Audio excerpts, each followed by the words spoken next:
toilet. Sealed it to the floor as per code. I like using silicone clear. Gives a nice job. New supply line, of course. Nice level. Watch this. Had to raise the closet flange too to make it flush with the floor.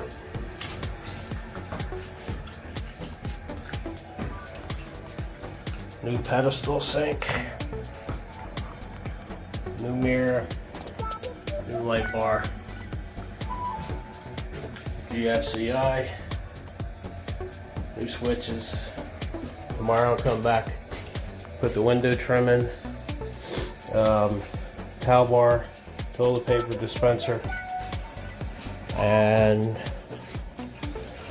dish register, and then I'll pretty much know what time it is, right?